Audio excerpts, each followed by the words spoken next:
કુદરત જ્યારે કોઈ વ્યક્તિ સાથે ક્રૂર મજાક કરે છે ત્યારે પથ્થર દિલનો માણસ પણ પીગળી જાય છે. આવા જ એક કિસ્સામાં સુરતમાં પોલીસે માનવતા મહેકાવી છે.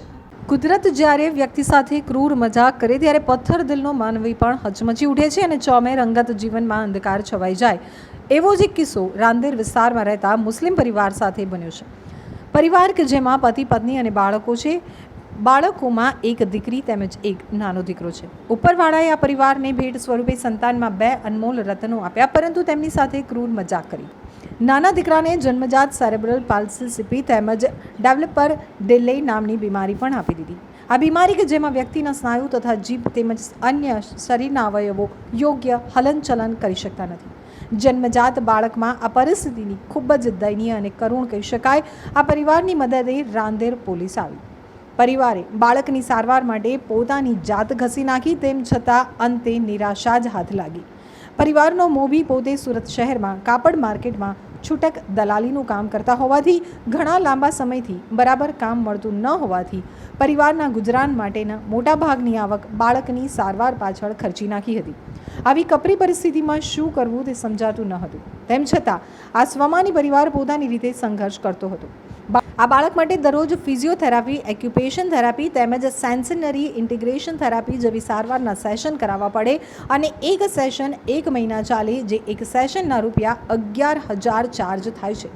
2 થી 3 વર્ષ સુધી આ સારવાર ચાલુ રહે, જેની પાછળ સમગ્રપણે 3 થી 4 લાખ રૂપિયા જેટલો ખર્ચ થાય તેમ હતો, જ્યાં પરિવારને કોઈ પણ કાળે પોષાય તેમ ન હતું. જોકે કહેવાય છે કે પોતાના સંઘર્ષભર્યા જીવનમાં ગમે તેવા નાસ્તિક વ્યક્તિને પણ ઈશ્વર યાદ આવી જતો હોય છે. જ્યારે કોઈએ પોલીસ પાસે મદદ લેવા સુઝાવ આપતા 10 દિવસ પહેલાં રાંદેર પોલીસ સ્ટેશન આવેલ અને તાત્કાલિક પોલીસ ઇન્સ્પેક્ટર AS સોનારાને મળ્યા હતા. પોતાની આપવીતી જણાવી હતી. ત્યારબાદ PIએ આ બાબતે સ્ટાફના માણસો મારફતે ખરાઈ કરાઈ હતી. આ પરિવાર ખરેખર મદદ કરવા યોગ્ય જેવું લાગ્યું હતું, જેના આધારે તત્કાલીન PI અતુલ સોનારાએ અન્ય પોલીસ સ્ટાફ અને C ટીમ સહિતના કાર્યકરોને કામે લગાડી દીધા હતા અને આ સારવાર આનંદ ચિલ્ડ્રન હોસ્પિટલ નાનપુરા સુરત ખાતે ચાલતી હોવાથી ત્યાંના ડૉક્ટરો સાથે ચર્ચા કરી સારવાર પેટે એક થેરાપી માટે થતો ખર્ચ રૂપિયા 11,000થી ઘટાડી પોલીસની વાત માની રૂપિયા 8,000માં કરી આપવા કટિબદ્ધ થયા. પોલીસ તથા સ્થાનિક સામાજિક કાર્યકર્તાની મદદથી માનવીય સેવાનો અવસર ઝડપી લઈ આ પરિવારની આર્થિક મદદ કરી સાચા અર્થમાં ખાખીને ઉજાગર કરતું કાર્ય કર્યું છે.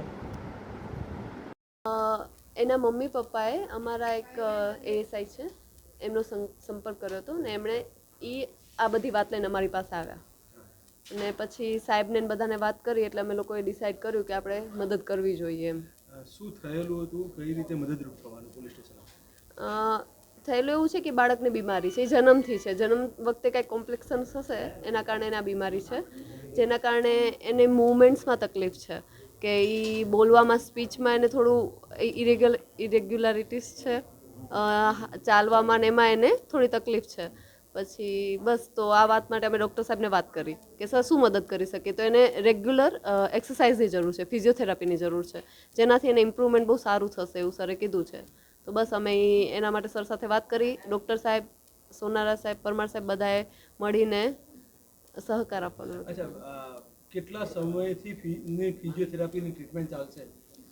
2 થી 3 વર્ષ.